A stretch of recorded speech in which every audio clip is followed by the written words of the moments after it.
Give me some space now. For my country, all the big boys wear bada. For my country, all the fine girls like. Yes. What's up? We back live. Happy Friday. Yep. Tech Lamert.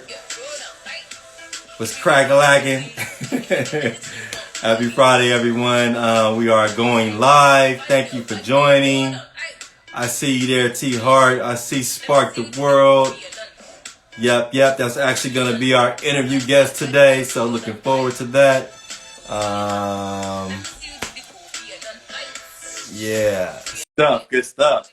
I'm excited to talk to my brother Laurel Djoukeng.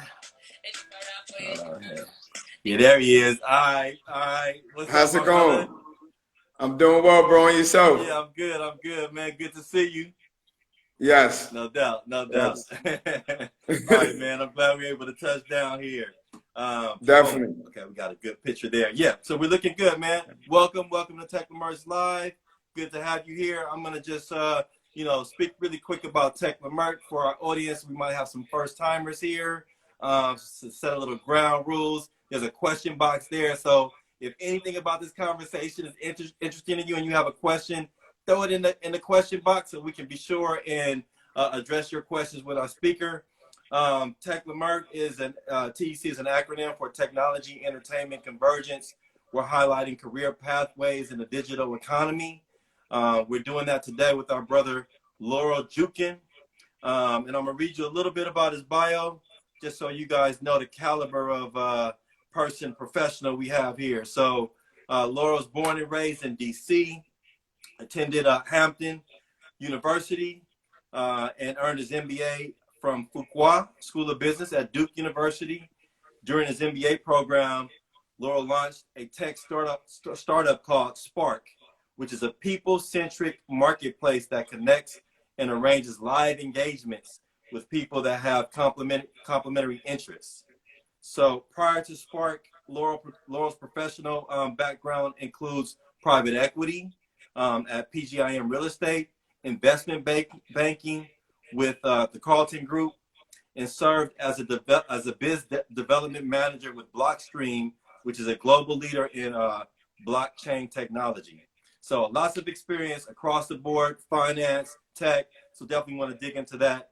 Laurel, you've also founded a nonprofit called Catalyst Network Foundation, which is a social enterprise focused on life enrichment and professional development with a mission to engage high potential youth and veterans by providing the proper tools, networks, skill building projects, and development opportunities to maximize talent. So I'm seeing some crossover there between your nonprofit and your for-profit. You also serve on Brooklyn's Economic Development Committee. So you're in the NY. And sorry, let's see here. I got a couple of other things on you that I want to highlight. My screen is going crazy here. So in addition to your philanthropic work, you've also established Distant Relatives that offer an informal gathering of professionals from diverse disciplines. So 300 plus memberships include Grammy Award winners, singers, educators, entrepreneurs, among other professions. So it's very clear that you are a maven at bringing people together. In my language, that's a connector. You are a connector at heart. So kudos to you there. Appreciate it. And like I said, we just want to kind of dig into your background, what got you to where you are, and just inspire our audience on on what you're doing. So let's start off with obviously you're an extremely busy guy with all the things I just read off, right? But I want to know what kind of fuels your passions, man. What gets you going? Yeah, no. So I like to bring ideas into fruition, and that could be my ideas or someone else's ideas. So as you know, that's kind of like a loaded term, bringing ideas into fruition. But doing that's kind of like self-fulfilling and never ending. So many occasions I may wake up with an idea that I want to pursue that may be grander than just executing on a day-to-day basis. And then on many occasions I may talk to other people and they may need other people in order to uplift their idea, to bring it into fruition, to stabilize it, and then to scale it. So it's pretty much just whatever ideas or things that I have in my mind, just to like manifest it. No, that's what's up, man. I Mean, mean, having your own personal network to tap into is really good. I know getting that MBA helped you get like resources in that regard. But like I said, what I hear is a connector, and it sounds like it's something that you enjoy. You enjoy connecting folks and yourself to monetize, to grow business and get things done. Now, you went to Hampton University, HBCU in the house. Definitely. How did Hampton prepare you for all this?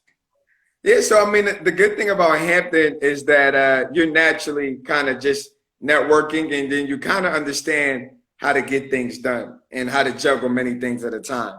So at Hampton, like, you know, you could be involved with different activities and different programming, but then you kind of have that ability to say, okay, these are the main things that I need to execute. This is on the highest list of priority. These are the other things that I need to set in motion for long term. So you just understand how to juggle things, but then how to leverage your friends and networks, because you kind of have to be resourceful and lean. So I guess being resourceful, knowing pretty much, you know, how to influence people, having people from different backgrounds, because a lot of times people think HBCU is not as diverse because you're just dealing with our culture, just Black people. But in the grand scheme of things, you have people from the Bay, people from Southern California, people from the Midwest. I mean, when I was down in Hampton, that was the first time I really saw like hyphy and then all these different type of cultures. Then at Hampton, you have Blacks that are like a lot that are in a well-off class. So you really get adjusted, in my experience, immersed in our culture from social classes, from different regions and things of that nature. So it's very diverse within the Black spectrum in our culture. Yeah, no, that's a really good point, man. You keep hearing the same, you know, comment of we are not a monolith. And to be able to understand those nuances and be able to speak, you know, to the different kind of people and bodies that are there, and understanding, you know, how to maneuver there is helpful as a Black professional. So yeah, no, that's what's up. Okay, now let's pivot past the HBCU. Graduated from Hampton. You're a professional in finance and financial investments, or in banking. Tell me about how that prepares you for, you know, your entrepreneurial pursuits that you're doing now. Yeah, so with finance, you know, investment banking and private equity, so the sell side and buy side, you get a good understanding of how businesses run on a C-suite executive level.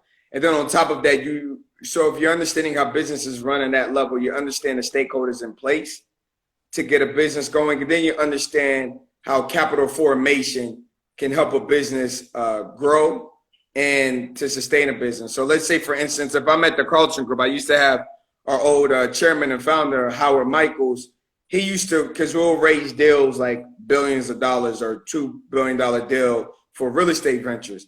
And he would break it down such in a fundamental way, almost elementary, where you could teach a little kid or your grandmother how to understand, like, okay, this total project cost, and I'm getting into details, let's just say it's $100 million for a property in downtown LA. He would understand how you easily get the limited partners to come in, so the endowment funds or the pension funds, how you get capital for the developer, and then how do you get a bank, and how do you bring all this financing together and give them returns to see this project come into fruition. But then understand, like, okay, you're dealing with developers, so you're dealing with the community, to get different agreements and things of that nature. So these are the stakeholders. So you start to see everything from soup to nuts. So it gives you that ability, but then it also gives you the deal making ability. So all deal making is influencing at the end of the day, right? That's just influencing. It's just, use the term deal when you're just thinking about it from a business context.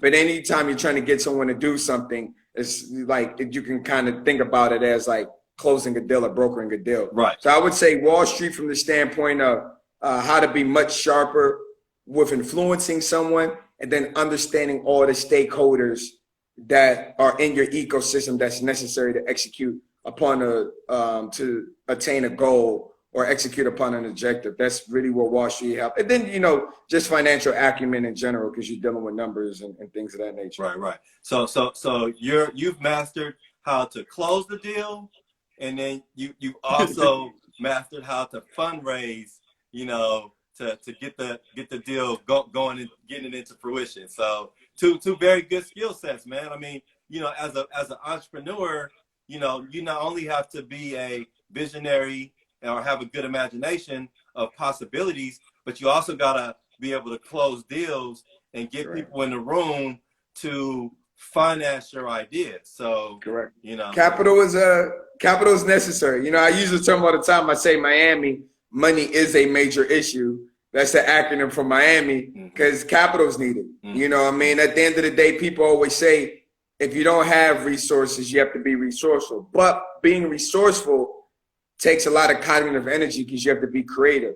So if you have to be creative for a very long time, you could burn out yourself mentally to the point where you can lose that creativity, so you can't be as resourceful. So at one point, you're going to need some capital to supplement you always having to be creative all the time. Right. You know, and that's why when we come to money, you know, Miami, money is a major issue. It's just necessary from that standpoint. So for Sparc, did you have to raise capital to get that, to launch that business? Yeah, so at this point, at the moment, I bootstrapped it, but we're getting in a point where capital raising is necessary.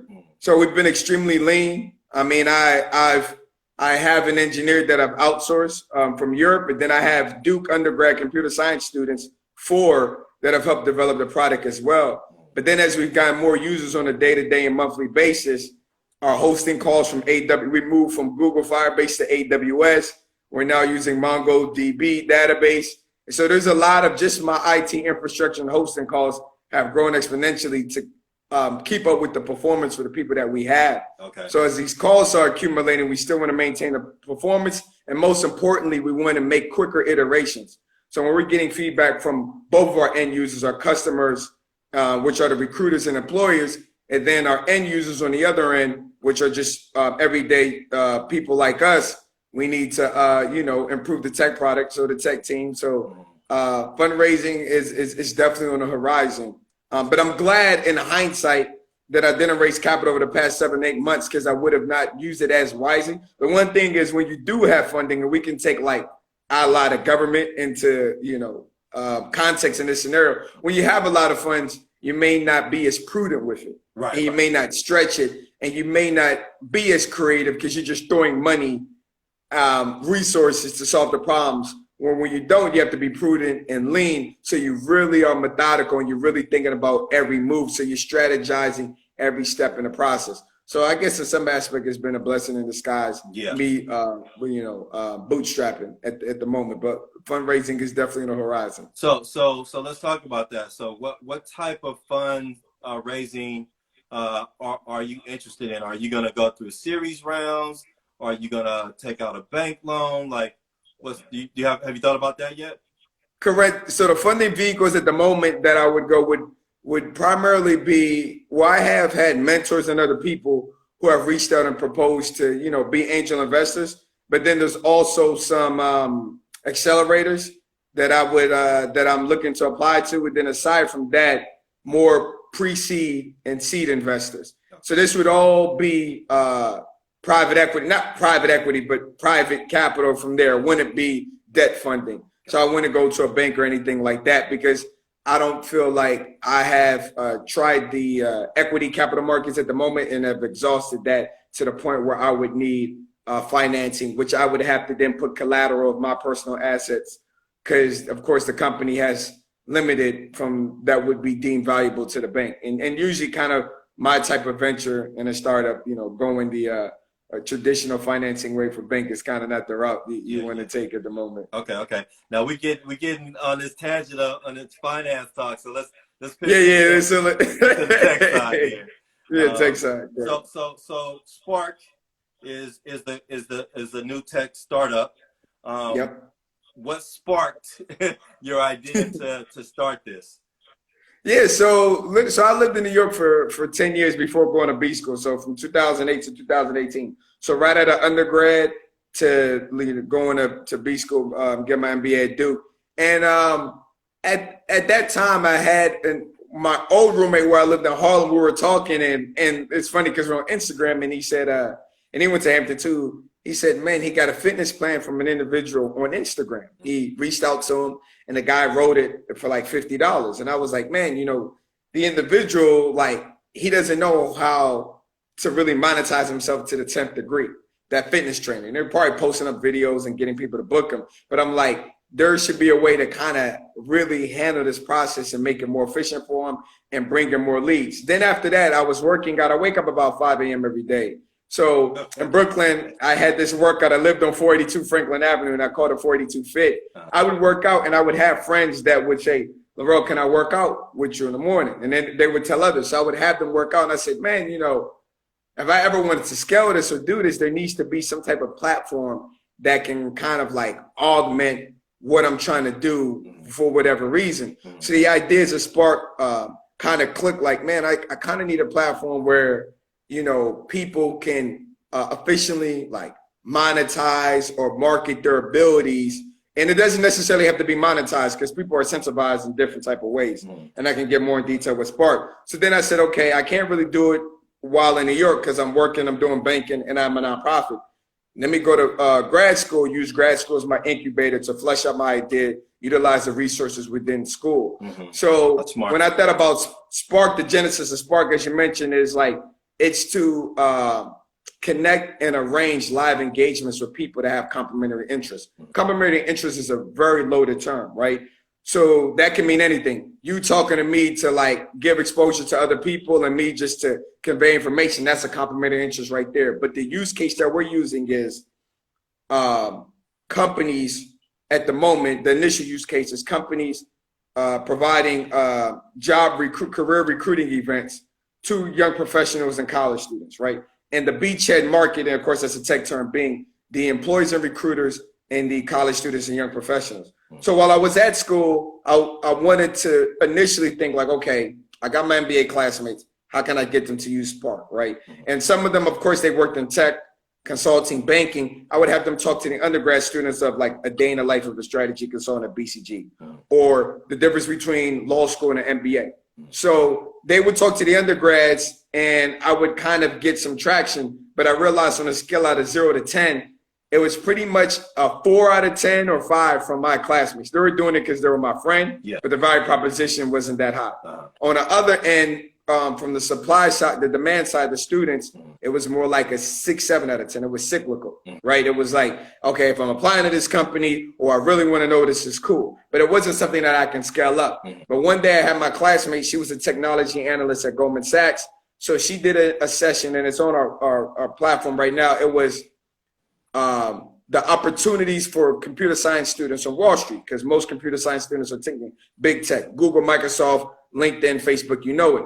So after she talked to these undergrad students and the engagement range, she thought they were very impressive. This was after the recruiting cycle. She circled back with her colleagues at Goldman and said, hey, I got some Duke undergrad students that are impressive. Would you be still interested in recruiting them? Her old boss said yes. She circled back to me and said, Laurel, how about we just, do you think we can do another Sparc engagement? And I'll do soft screening for Goldman to highly recommend individuals, but I'll take resumes. This happened within like a 12-hour, 24 hours. We had like 60 people register. She capped it at 20 each, did 2 30-minute sessions back to back and secured them. So then after that, we literally, the students said, we don't know what you did, but you do a good job illuminating events, but we want to talk directly with the recruiters. Right. So then I went to an event at Harvard, like this past February, right before the pandemic took off, met with Goldman was there, Google, eBay, others. And then I said, hey, look, are you still looking to recruit students? They followed up with me. And then that's when I realized, like, okay, they're a 10 out of 10 motivated to still recruit.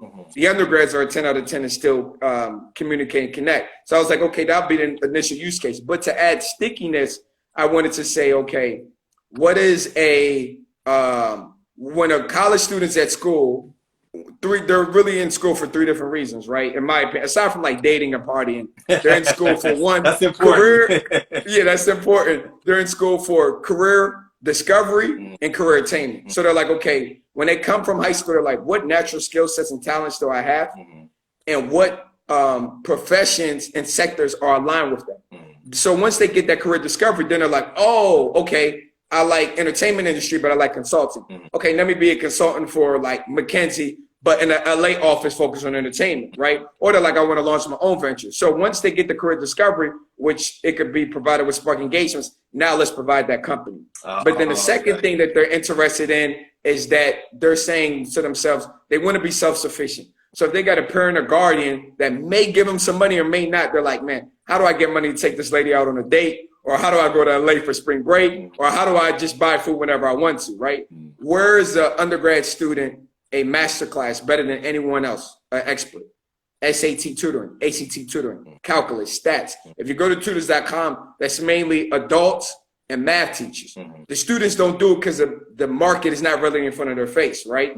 So we wanted to kind of, after we get a lot of supply, demand of the students up, literally show them like, look, you can make on Sparc $120 an hour, literally tutoring, virtual or in person. Because we did 4 pilots with that where I made undergrad students $80 in 1 hour, $60 in 1 hour, $60 in 1 hour, $60 in 1 hour. And that was within Sparc doing AP calculus tutoring and AP stats tutoring with CS. But we want to make it more expansive. So in the future, once we get the ecosystem going with the students, so we would have the college students, but then you need the corporations to be recruiting them. But then on the other end, you need the high school students there to be the supply for them so they can make money during tutor engagements. We're like, we would create a stickiness, and then similar to Facebook, it would scale and be anybody can use it. Because right now, anyone can use Sparc. Because we feel like with Sparc, literally people, say you're the host in this scenario, I'm the guest. You actually are the host, right? Someone's reaching out to you on a shallow level for 3 different reasons.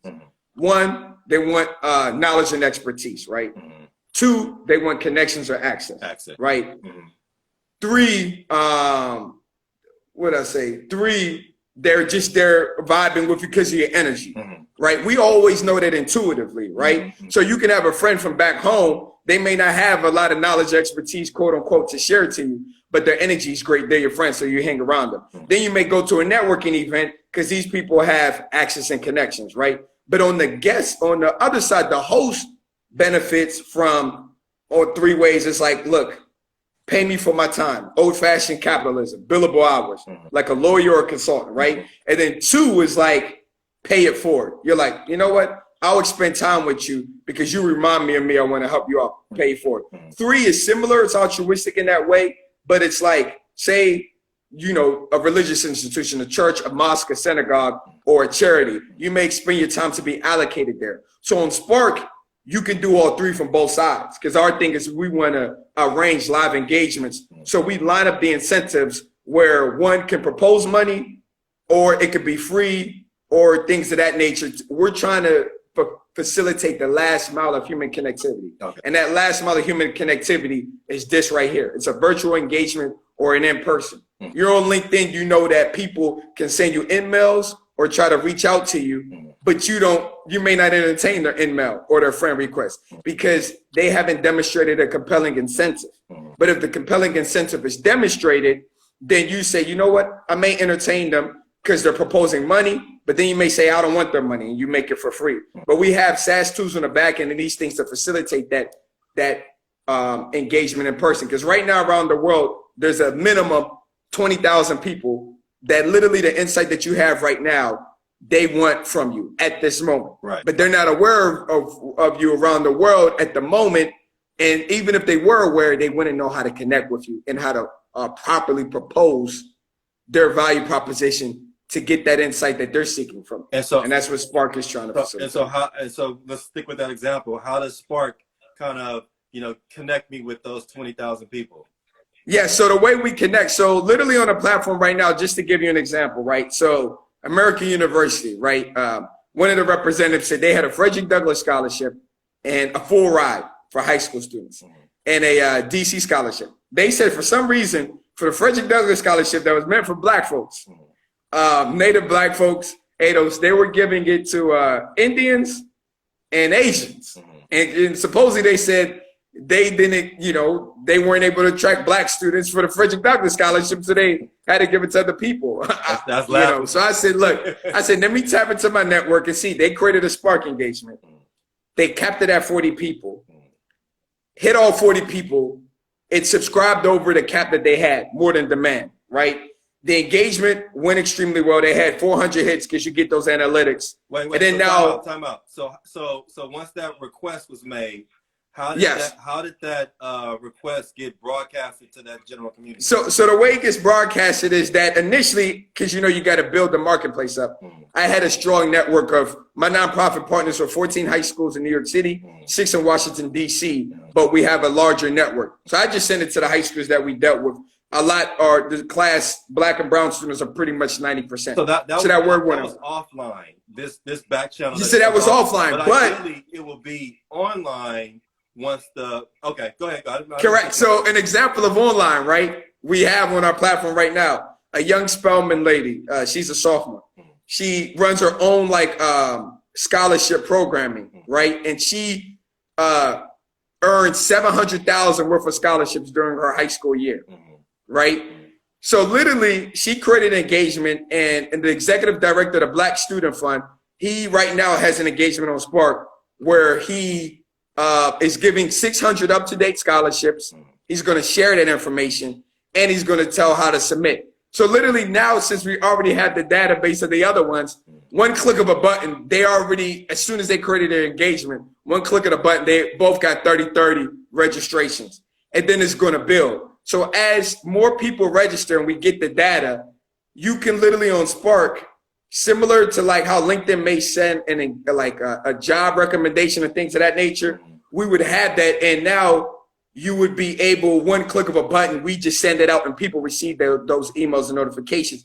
And on Sparc, you can follow. So if the lady on American University, at the engagement, she had 15 followers. So anytime she creates an engagement, just like this Instagram Live, they'll be notified with the engagement and share. So as we build up the platform, you can have a search box like on Google on our platform and different algorithms that naturally share it. But of course, when you're building out the platform, you got to get user by user, but it compounds and provides that network effect where literally it'll be just one button as we get on. Okay. So that was kind of my question. Like I think it's a notification that you would. So if you're a Sparc user on my phone, I would have my notifications turned on. And if it's something that, so do I list my interest or something's gonna notify me about? So we get your when you search, so you can type in I want to get scholarships, or we just had a private equity recruiter on a platform, so you can say I'm looking for a job in private equity. Once we get those some of the search history and you put your tags and interest, then with our AI gets stronger over time. We could then send suggestion engagements to you based on that, right? But aside from that, you can follow whoever you want on Sparc, and whoever you follow, if you feel like that's a person, anytime they create a public engagement, you get a notification from them too. Got you. Okay. Right. Okay. So it works both ways on that, and then we start providing suggestions and things like that. So kind of think LinkedIn is with it for people who use LinkedIn and kind of how that. So what is your differentiator from, let's say, a LinkedIn? Because I'm assuming you're kind of going to be competing with them once you scale up. In some capacity, correct. So what we realized, we just did an engagement yesterday with Vista Equity Partners. They did a Sparc engagement, one of the best private equity firms in the nation, started by Robert F. Smith. We did the sourcing. So LinkedIn, they just do a job post, right? What we actually do in the end is actually sourcing. So you can sit back and let us know, look, I just want to create a Sparc engagement for this day. This is the title. We source and we manage. What's and you source? Can just look back. What does source mean? What does that mean? So source means, so say you're looking for, No, let's stick with the Vista Equity. Let's stick with the Vista. Yeah, Vista Equity, right?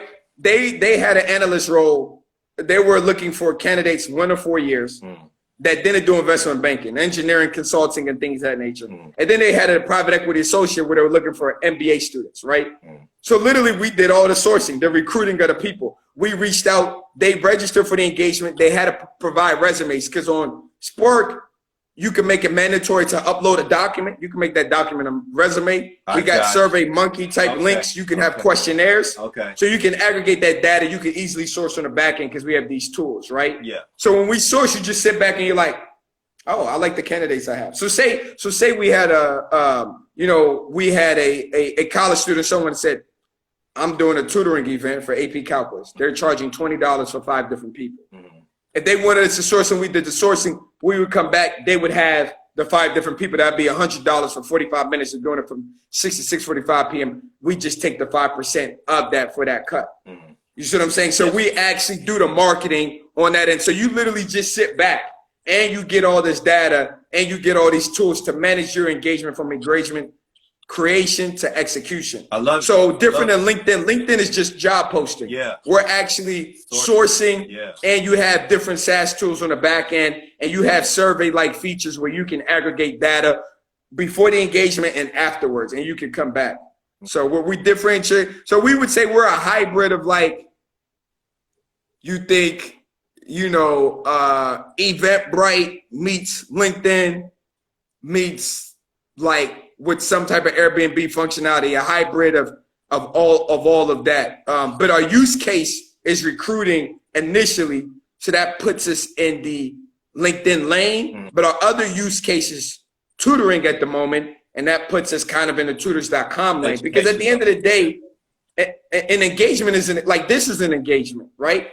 An engagement is just 2 people communicating. The use case is the language, the information you're communicating. Right. So you could be a recruiter. You could be recruiting for Tech Lemerc, and that's a Sparc engagement for recruiting. Or you could just be doing this where you're talking to different entrepreneurs, and this is like a kind of masterclass type of engagement, right? So it just shifts depending on the content that you're conveying. But an engagement is the same way. There's a host, there's a date and time, you know, at the end of the day. So we're just a conduit for that. No, that's interesting, man. Okay, I read about Sparc, but you're illuminating exactly how the engagement happens. So I think that's critical, and kind of like what the targets are, but you're growing and expanding that.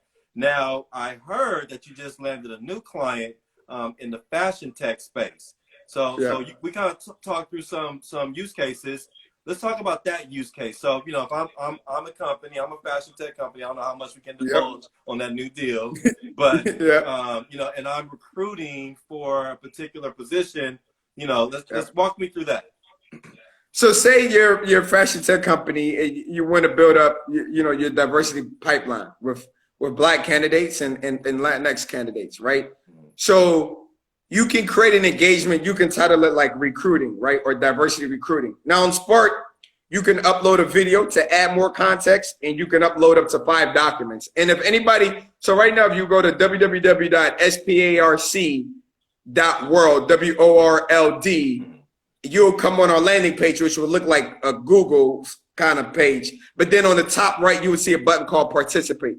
You click that button, you would see the feed of the engagements. So say we're like, okay, you provide a title, a job description, and you may have some files that are like the different job descriptions, right?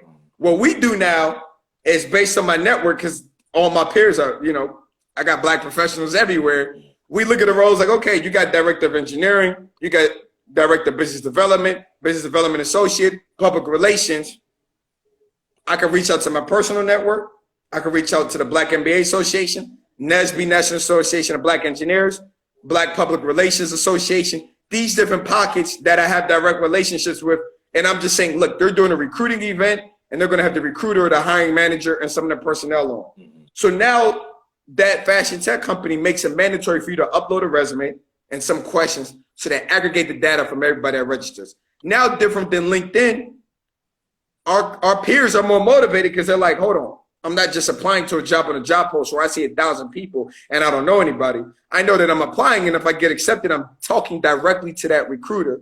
So that increases my chances and makes me feel more comfortable, like I really have a shot. Yeah. So now they're not overlooking this opportunity, and it's easier to bring that pipeline of candidates in.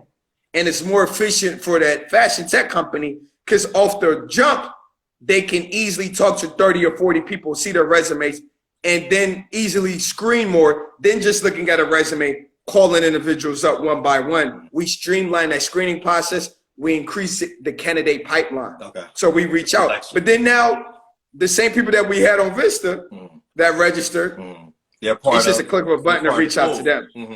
It's already pulled. And then with the fashion tech company in the future, we would have more professionals in the pipeline. Right. Because it takes 30 seconds to create an account. So we just build and we're aggregating, and the network effects happen because we're having data network effects. As more candidates come, similar to LinkedIn or Facebook, as more users, we can aggregate that and make it much easier to source the right candidates, you know, just with a click of a button. I mean, this is amazing, man, that there was this gap in, you know, in the marketplace, man. And it like lended itself exactly to what you do really well. You know, you connect people just naturally. And so you're taking what you naturally do and solve a problem in the industry, because we all know, like, when you send your resume online, you don't know where that's going, if anybody's seeing it, none of that. And that's like an issue that we all know exists. And this is helping solving that. And then as you grow, it's just going to make it that more better for recruits and for recruiters. So it's amazing, man. Yeah, no, I mean, literally, with Sparc, I was saying, how do I take myself out the equation and digitize myself and augment myself? Like, have you probably seen this movie because you're a film executive. What's the movie called? Irishman. Have you seen Irishman? Oh, Irishman. No, I didn't watch Irishman. Okay. But it was, I'm trying to think of another movie may have an equivalent character. But in the movie, it was Joe Pesci, right? Mm-hmm. And no one knew his job. Mm-hmm. But Netflix. Have you seen the movie The Black Godfather? Yes. So you saw him. He was the person that everybody went to. Yeah. Yeah. He arranged, and think what he did, right? Yeah. He understood, okay, this person on this end would be complimentary towards this other person. Yeah. People trust him because he's screening both sides and he knows who to match, right? Yeah. Sometimes people do that for free all the time. Mm-hmm. Sometimes they're like, I want a cut or I just want some equity. Yeah, broke. Right? Yeah. But a lot of times I just did that for free for the love. But it's like, how do I digitize and scale myself? Mm-hmm. And then, you know, we just take a small percentage of everything that goes on the platform. Okay. So when we do a one-on-one by sending emails, right? You're constantly, your friend may say, hold on, Laurel, tell them all to send me emails. And then the person is like, I didn't get this information. You're like, no. On Sparc, there's just the engagement card. All the information is right there. Right. Just come right here. All the information you need is right there. And then if you don't want to share your email, we have the chat feature. You can chat to people on Sparc without sharing your email. Mm-hmm. So now it's like the person doesn't say, Laurel, what was this engagement about? What was this job offer about? Or what was this? No, Sparc, you go to Sparc. It has all the details in a clean way, just like that. Okay. The name of the individual, just like that. You can reach out to the individual just like that. I don't got to share email. I just said, hey, there's this opportunity right here. Go on Sparc. Okay. Handles it well. But now I get to aggregate all the data in a much more thorough and efficient way. So now I see Janelle posted at New Order that fashion tech company we were discussing is going to have an event on Sparc next Friday at 3 p.m. Eastern. So this is going to be a hiring kind of engagement. They're recruiting, and are they recruiting specifically from D&I, like diversity and like black and brown kind of professionals? Yep, from my understanding. Yep. Do you slant in that way towards companies that are looking? Are you solving D&I problems for companies, or we're a platform where we can solve D&I problems or we can solve tough engineering problems? It doesn't matter. Okay. You know what I'm saying? It's a platform, but as you know, with sourcing, you can solve any problem. It's almost like if someone says, "Can you find me?" Are you only finding me film directors, or are you finding me the staffing crew? You're like, I can find you either one. You know what I'm saying? So, you know, because it's yourself and your connection. So we feel like we can handle anything. And if D&I is the call, it's easier because I'm black and, you know what I'm saying, you know, a lot of people of color. So that's much easier to aggregate. Yeah. But we have a pool of where we feel like we can solve anybody's need at the moment, you know. Yeah, this is live, man. I definitely want to connect with you. I see some synergies with the things that we're doing at Tech Merch, so we'll definitely do that. Now, I want to give you a minute to talk about your nonprofit foundation. Tell me what it is and what you guys do. Yeah, so with Catalyst Network Foundation, launched in 2011, 501c3 in 2011 to 12, we developed the hard, soft, and practical skills of our high school youth. So pretty much, we have a summer intensive program that we've had since 2012 in New York City and in 2015 in Washington, D.C. So the 3-week summer intensive program, we select about 15 to 25 students from our partner school. So New York City, for anybody that may be in New York on this chat, we partner with Benjamin Banneker Academy, Bedford Academy, Medgar Evers College Preparatory School, Achievement First Brooklyn High School, Urban Assembly School, City Polytech, Erasmus Campus Youth Community Development. I'm probably forgetting some other schools right now. And then in DC, we partner with Benjamin Banneker, Duke Ellington, Eleanor Roosevelt, School Without Walls, Montgomery Blair High School, Wilson, McKinley Tech, and the Black Student Fund, Latino Student Fund. So the students that get accepted to our fellowship, yeah, in DC. So the students that get accepted to our fellowship have to come from those schools in New York City and Washington, D.C., where we select a cohort of 15 to 25 each year from both sides. Once they're part of our 3-week summer intensive, we hire education programs manager that's usually an educator. So from 8 a.m. to 2 p.m. in New York City, we've held it at St. Francis College in downtown Brooklyn and LIU Brooklyn in downtown Brooklyn. In Washington, D.C., we always hold it at Howard University. So from 8 a.m. to 2 p.m. for 3 weeks from May to June in New York City. No, June to July in New York City, and July and August in Washington, D.C. We have the curriculum to like develop the hard, soft, and practical skills. So we have professional development workshops. We have panels every day, business and finance panel, medical, healthcare, and nursing panel, legal panel, education, NGO panel, entrepreneurship panel, engineering panel, to expose them to different careers. We take them on corporate tours. So they've been from Google, Microsoft, Goldman Sachs, LinkedIn, Morgan Stanley, BET, Fox News, NPR, LinkedIn, you name it. We make them work on a community-based project. So they get in 2 teams of about 10 or 12 for each cohort in New York City, Washington, D.C. They come up with their project. We make them develop a pitch, a business plan, try to secure funding, and execute. Okay. And some of the projects have been to raise like $40,000 for an audio room at Medgar Evers College Preparatory School. Some have been to do it like a TED Talks version where they partner with NPR. And then afterwards, we have programming throughout the school year where we open it up to all students of Washington, D.C. and New York City. Our programming is free. So we have these different workshops, SAT, ACT prep workshop. We have resume development workshop and other workshops. And then we have our like annual youth STEM event. So we've done 4. The last 3 have been at Google's office, right? New York City's office. So we have all these YouTube videos of all our youth STEMs where we'll have like a college fair where we'll have, Howard, Morehouse, Spelman, Morgan State, Columbia, UPenn, Harvard, Yale, Stanford, a few community colleges. Yeah. So community colleges, Ivy Leagues, private schools, HBCUs. And then like Google does a workshop. Microsoft has done a coding workshop. Goldman Sachs has done like an elevator pitch workshop and things of that nature. We have Black Girls Code. And then aside from that, we have a mentorship program. To get our mentors, we have our Meaning of the Minds event, which we've done about over 30 Meaning of the Minds events. And these events are to highlight concerning topics in the Black community that do not receive mainstream attention. So we've had health as well, where we focus on the spiritual health, the financial health, the mental health, and the physical health. So we'll have psychologists and things like that on that panel. We've had school to prison pipeline. We've had NYC gentrification, DC gentrification.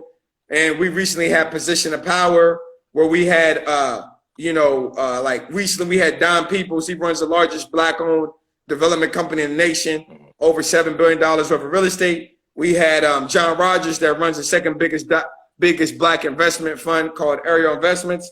And we had Dole Mitchell, who runs Industrial Bank, the second biggest Black-owned bank in the nation. So they did a last Meeting of the Minds we had, and that was like 2 months ago, and we had Black ownership in the cannabis industry.